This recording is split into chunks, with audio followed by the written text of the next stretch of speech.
Come on, let's go to the front. Walk up to the front. What happens if you, Okay. who do you call when the cops are in the back? Are you not going to walk up to the front? No. Yes, bring five! Bring five of you! I'm huge!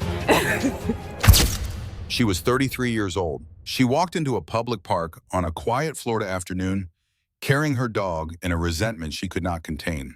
By the time the sun began its descent over Largo, a 72-year-old man was bleeding from his face. A police officer would limp to his cruiser with a damaged knee, and a woman would be lying face down on the grass in handcuffs and leg restraints singing "God Bless the USA" at the top of her lungs. This is not a story about politics. Not really. It is a story about what happens when ordinary anger loses its guardrails, when a single moment of unchecked emotion unravels into something that cannot be taken back. It is a story about a 72-year-old man who came to the park to let his dog run free, and about how one woman's decision to make his hat a battlefield changed everything. The incident took place after 5 o'clock in the afternoon at a dog park in Largo, Florida. It lasted less than an hour, but the consequences stretched far beyond that. This is the full story. Florida in the afternoon and has its own particular stillness. The heat presses down, but the shade of a park offers a brief escape. People bring their dogs. They let them run. They talk to strangers about breeds and leashes and the weather.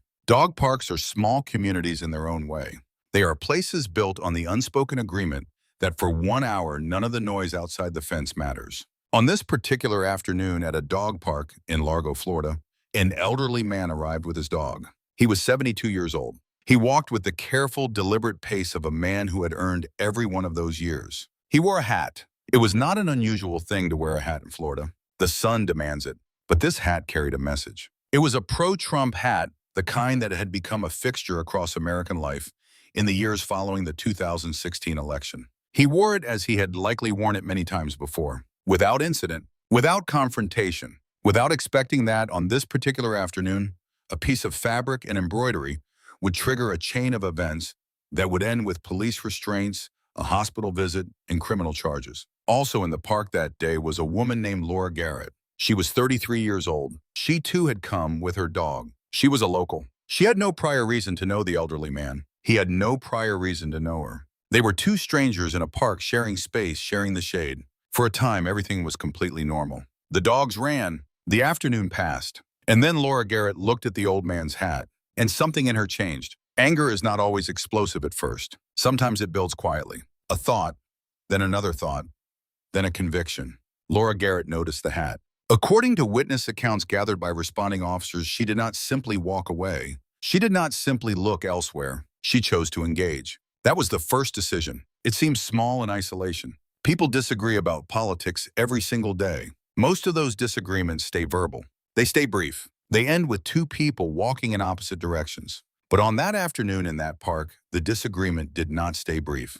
It escalated. Words were exchanged. The exact content of those words was captured in part through witness statements and through the accounts of the responding officers who spoke with all parties afterward. What is known as this? Laura Garrett took issue with the 72-year-old man's hat. She made that issue known to him directly. He did not respond in a way that satisfied her. She had a drink with her, water likely, maybe a canned beverage. It was a hot afternoon, but what she chose to do with that drink was no longer about refreshment. She poured it on him. Not on the ground nearby, not to the side, on him, on a 72-year-old man who had done nothing to her except wear a hat she disagreed with. That was the second decision. That was the moment the afternoon stopped being ordinary. The man reacted. He said something. She responded, and then she picked up the can. A witness nearby saw what happened next. So did another dog owner who had been standing just a few feet away. The can was thrown. It struck the elderly man in the head, and then she shoved him. A 33-year-old woman shoved a 72-year-old man hard enough that he stumbled. He was 72 years old. His bones were not young. His balance was not what it had been at 30. A shove to a 72-year-old can mean far more than a shove to someone your own age. There were people watching. Someone called 911. And the afternoon that had been peaceful became something else entirely. Something that would take multiple officers' physical force and criminal charges to resolve.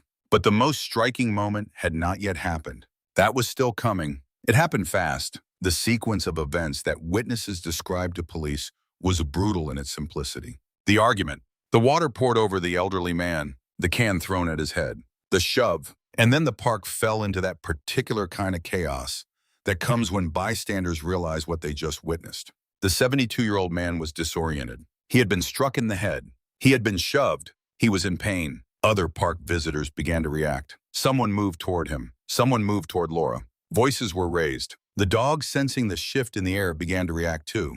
It lasted seconds. The physical contact lasted seconds. But the weight of what had just happened was already irreversible. A can thrown at a 72-year-old man's head is not an accident. A shove that sends an elderly person stumbling is not an accident. These were deliberate, physical acts against a person old enough to be her grandfather. In Florida, that distinction matters enormously under the law. Florida Statute 784.08 specifically addresses battery committed against a person 65 years of age or older. It elevates what might otherwise be a misdemeanor into a felony. The legislature made that choice for a reason. Elderly people are disproportionately vulnerable to physical harm. A push that might leave a 30-year-old uninjured can fracture the hip of a 72-year-old. A blow to the head that a younger person shakes off can cause a concussion in someone whose reflexes have slowed. The law recognizes this. And on that afternoon, that law was now in play. The 911 call had been made. Officers were already on their way, and Laura Garrett had not left the park. The first officers arrived at the dog park to find an active scene. Multiple witnesses, one victim, one suspect still on the premises. That last detail is important. Laura Garrett had not fled. She had not attempted to leave. She was still in the park, still in the presence of the man she had just attacked, still in the presence of witnesses who had seen everything. Whether that reflected confidence, confusion, or a complete failure to anticipate consequences is impossible to say with certainty. But it meant that officers had everyone they needed right in front of them. They began gathering witness accounts immediately. Multiple people had seen the incident. Their accounts were consistent. The water poured over the elderly man, the can thrown at his head, the shove. The man himself was coherent enough to give his own account. He was 72 years old and he had just been struck in the head and pushed by a stranger because of what was written on his hat. Officers documented his injuries. They noted the visible signs of what he had endured, and then they turned their attention to Laura Garrett. She was located within the park. She was approached by officers. And this is where the incident, already serious, began to transform into something that would add multiple additional charges to her name. Because Laura Garrett did not cooperate, not even a little. When officers approached her and attempted to identify her, she refused to provide her name. She did not simply say nothing. She began to wave her hands in the air in what witnesses and officers described as an erratic manner. She laughed, not the nervous laugh of someone who is frightened. Something else, something that suggested she was treating the situation as a performance. As something theatrical. She smiled at the officers. She moved her body in a way that one witness described as almost dance-like. The officers remained professional. They asked again for her name. She refused again. They asked her to come to the front of the park to speak with them. She delayed. She stalled. She found reasons not to move. Officers continued to request compliance. And then the situation crossed a new line entirely. Because Laura Garrett stopped simply being uncooperative. And she became physically violent for the second time that afternoon. What happens in the moments after an arrest tells investigators a great deal. Not just the words a suspect says, but how they say them, the way they hold their body, whether they maintain eye contact, whether they reach for a tissue or sit perfectly still, whether they answer questions with questions, whether they try to control the narrative. Laura Garrett was processed after her arrest. She was booked and eventually placed in a setting where law enforcement could speak with her more formally. The confrontation did not end at the park. Even in the back of the patrol car, she was still talking, still arguing. She was heard disputing who had started the incident. She wanted it on the record. It seemed that the old man had provoked her, that the hat had provoked her, that she was the one who had been wronged. This is a pattern that investigators and criminal psychologists recognize immediately. The immediate pivot to grievance, the insistence that victimhood belongs to the aggressor. Rather than sitting quietly and processing what had just happened, Laura Garrett was already constructing a counter-narrative. In her version of events, she was not the aggressor. She was the one who had been harmed by a hat, by an old man's choice of headwear. Officers listened. They noted what she said. They noted what she did not say. She did not ask about the elderly man's condition. She did not express concern about whether he had been hurt. She did not ask whether the officer whose knee had been injured in the struggle would be okay. She talked about herself, about her anger, about the politics she disagreed with, about why she felt justified. Those statements made in the patrol car and later in processing would become part of the record that prosecutors would review. And the picture they painted was not one of a person who was remorseful. It was one of a person who believed she had done nothing wrong. Laura Garrett's statements after her arrest were notable for what they contained and what they omitted. She spoke about the hat at length. She made clear that she disagreed with the political sentiment the hat represented. She suggested that the elderly man had said something to her that she found offensive, though witness accounts from the park did not corroborate a narrative in which he had initiated verbal aggression. Multiple witnesses present at the park told responding officers that the confrontation had begun with Laura Garrett, that she had approached or engaged first, that the elderly man had not initiated the confrontation.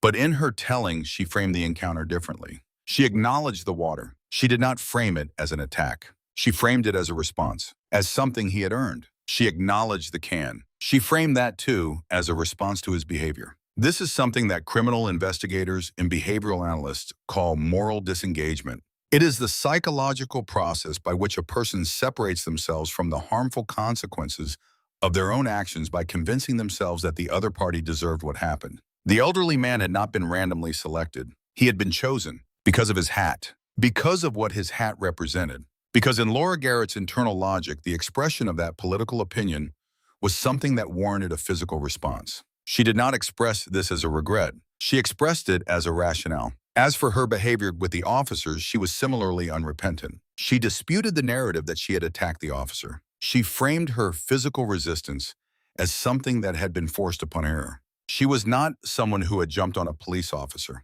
In her mind, she was someone who had been improperly approached, unfairly detained, unjustly treated. This kind of narrative, delivered consistently and with apparent conviction, tells law enforcement a great deal about how a person processes accountability. And what it told them about Laura Garrett was not encouraging. But what she said was only part of the picture. The evidence gathered from the scene would tell a more complete story. Law enforcement had multiple streams of evidence to work with. First, there were the witnesses. Not one, not two. Multiple people had been present at the dog park that afternoon. Dog parks attract clusters of regulars, people who come at the same time every day, people who know each other's dogs by name, people who notice when something is wrong. The witnesses at the Largo Dog Park had seen the incident unfold in real time. Their accounts were taken separately and compared. The consistency was significant. A consistent story told independently by multiple people who did not coordinate their statements is one of the most powerful forms of evidence available. Second, there was the physical evidence. The can, the water, the injuries documented on the elderly victim, the injuries sustained by the officer. Physical evidence does not lie. Physical evidence does not forget. Physical evidence does not change its story under pressure. Third, there was the nature of the contact itself. The specific acts that were documented, the pouring of liquid, the thrown can the shove, were clear and unambiguous. They were not gray area behaviors. They were not situations where reasonable people might disagree about what happened.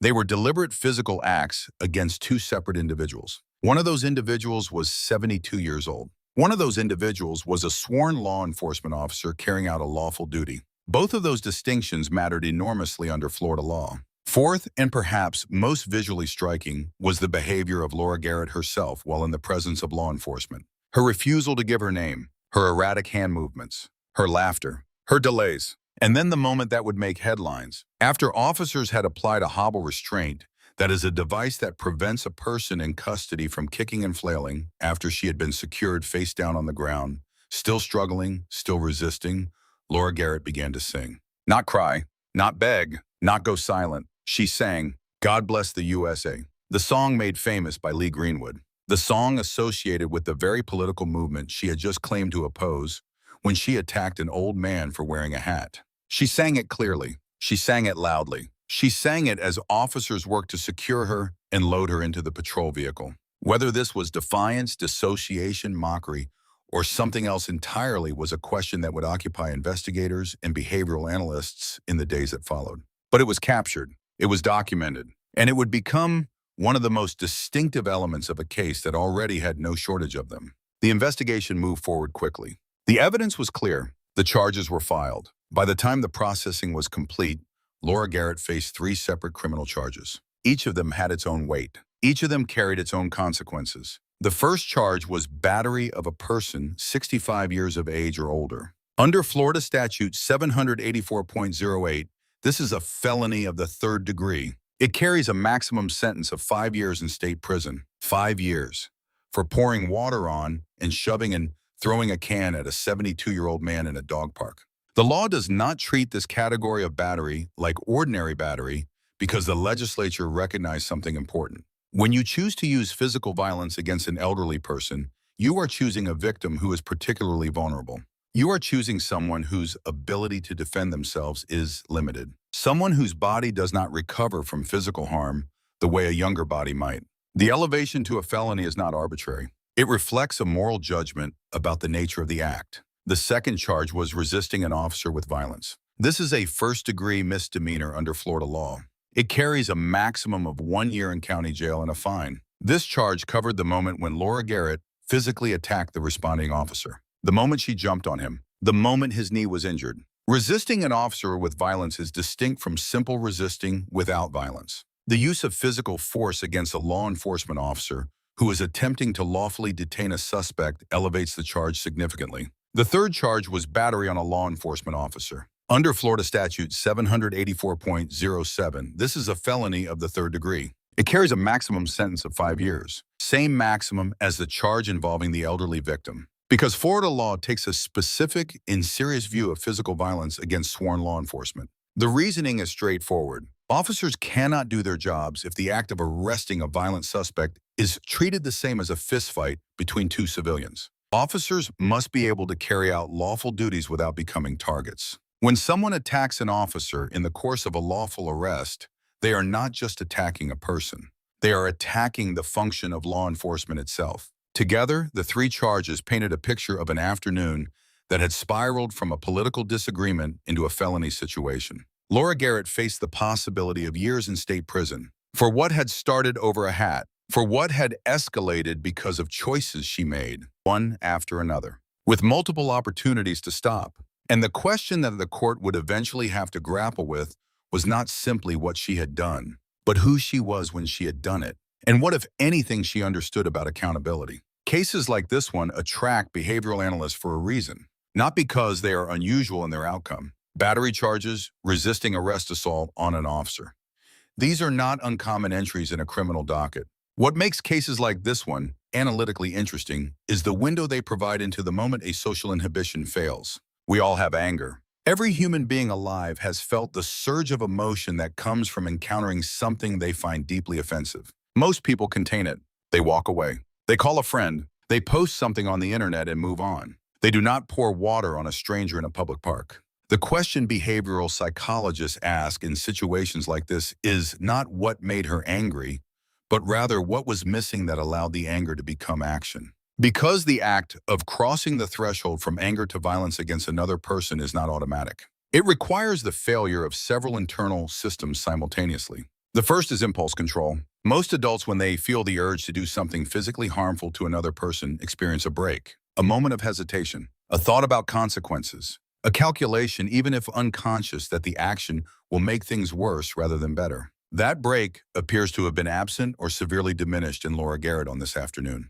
The escalation was rapid, from emotional reaction to physical action, without a meaningful pause. The second failed system was threat recognition. People who maintain impulse control are typically running a constant low-level simulation of consequences. What happens if I do this? Who is watching? What will the fallout be? In the public setting of a dog park with multiple witnesses, with a clear victim with nothing to gain and everything to lose, the rational calculation should have been obvious. Walk away. Leave the park. Get in a car and drive to the other side of town. Instead, she stayed. She escalated. She remained in the park after the attack. She refused to cooperate with law enforcement. She physically attacked an officer. Each of these decisions indicates a continuing failure to model consequences in real time. The third element is the one that behavioral analysts find most telling. Her response to being physically restrained. The singing. When a person is placed under extreme stress, when they are on the ground, handcuffed, legs restrained, surrounded by law enforcement, the most common responses are crying, pleading, going silent, or expressing verbal anger. Singing is unusual. Singing a patriotic song, a song associated with a political movement she had just claimed to oppose. There are several possible explanations. One is dissociation. When the brain is overwhelmed by a situation that feels unmanageable, it sometimes retreats into a familiar, or ritualized behavior as a coping mechanism. Singing is rhythmic. It is controlled. It creates a sense of internal order when external order has collapsed completely. Another explanation is performative defiance, a deliberate choice to use the symbol she claimed to despise as a weapon of mockery, to sing the anthem of the man she had just attacked, as if to say, I still control the meaning of this moment. A third explanation, and perhaps the most unsettling, is that she had no clear understanding of the gravity of what was happening to her. That the disconnect between her behavior and her circumstances reflected something deeper than anger. Investigators in the eventual court proceedings would be left to weigh all of these possibilities. What is certain is this: the park incident did not reveal a person who had made one bad decision in an otherwise stable life. It revealed a pattern of escalating choices, each one worse than the last, made in full public view, with no apparent awareness that each step was making her situation irretrievably worse. That pattern, more than any single act, is what defines the psychology of this case. His name has not been widely published. He was 72 years old. He came to the dog park that afternoon for the same reason millions of Americans visit dog parks every day. He wanted to let his dog run. He wanted a few hours of ordinary life in the open air. He was wearing a hat. He had likely worn that hat dozens of times before without incident. He had probably spoken to dozens of strangers at that park and at others like it. He had probably had friendly conversations about dogs and sports and the weather. He had built a life in Florida across 7 decades. He had reached the age of 72. He had earned the right to sit in the shade of a dog park and watch his dog play without being struck in the head by a can. But that is not what happened on this afternoon. On this afternoon, a stranger decided that his hat was a provocation, that his political opinion expressed silently on a piece of fabric was something that warranted a physical response. She poured water on him. She threw a can at his head. She pushed him. And then she stood in the same park laughing at the officers who came to help him. It is easy in the rush of documenting charges and analyzing psychology to lose sight of what actually happened to him. A 72-year-old man was physically assaulted by a woman 39 years his junior. His body at 72 carries the accumulation of 7 decades of living. Whatever he had been through in his life before that afternoon, he had not expected this. He had not expected to walk into a dog park and become the target of someone's political rage. He had not expected to be struck in the head with a thrown object. He had not expected to stumble from a shove. He did not deserve any of it, not because of his politics, not in spite of his politics, because no person, regardless of what they wear on their head, deserves to be physically attacked for the content of their political views. The elderly man spoke with officers. He described what had happened. He answered their questions. He was cooperative and coherent even in the immediate aftermath of being assaulted. He was examined for his injuries. He went home that afternoon having been through something that no one his age should have to go through. He has a family somewhere, people who love him, people who would have received a phone call that evening that began with words no family wants to hear. He was not a prop in a political debate. He was not a symbol. He was not a talking point. He was a 72-year-old man who came to a dog park with his dog, and he deserved better than what he got. This case is uncomfortable. It is uncomfortable for multiple reasons, and all of them are worth sitting with. The first discomfort is the easiest to name. Political disagreement in America has become a terrain where the boundaries between speech and violence are being tested.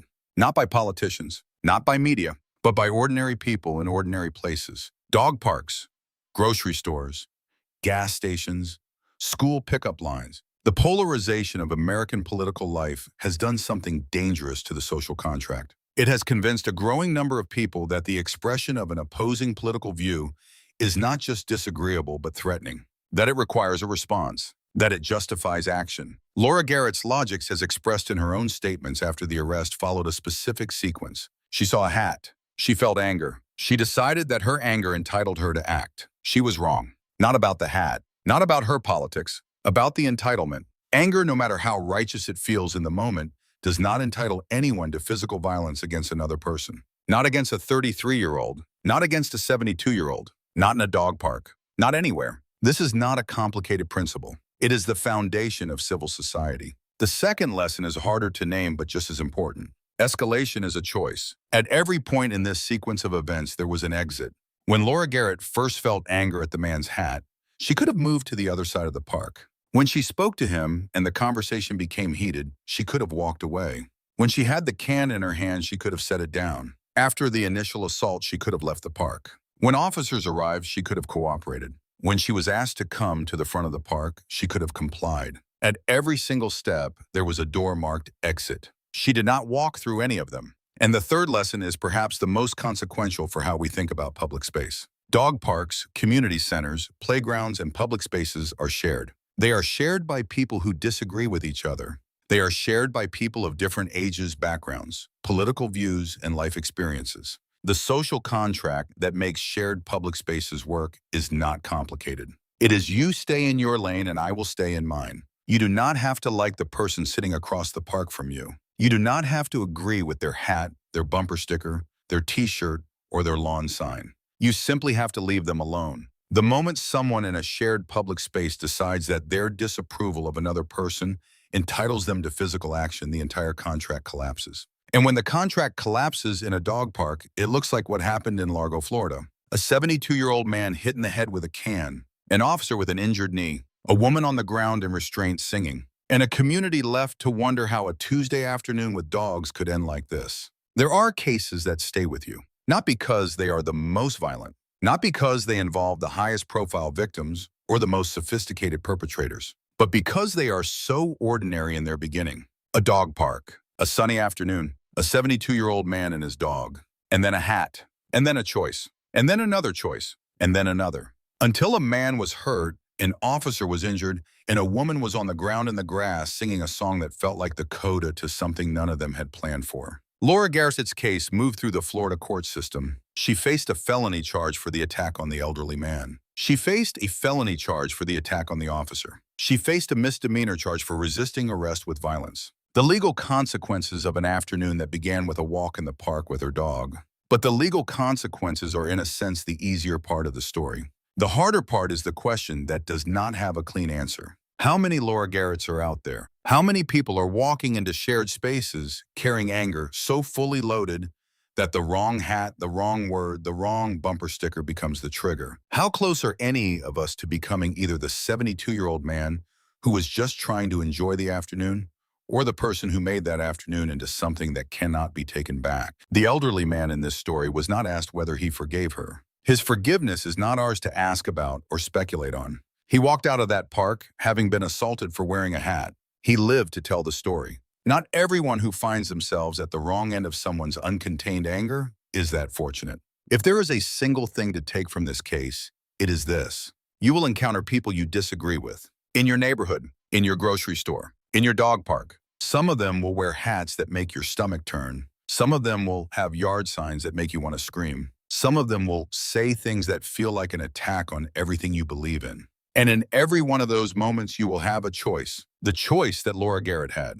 And you will have to decide whether you walk through the door marked exit or whether you stay. Think carefully, because once you throw the can, you cannot take it back. The man's face, the officer's knee, the grass, the restraints, the singing, none of it had to happen. All of it was preventable, right up until the moment it wasn't. Stay safe out there and watch the full video to see what the body cam captured.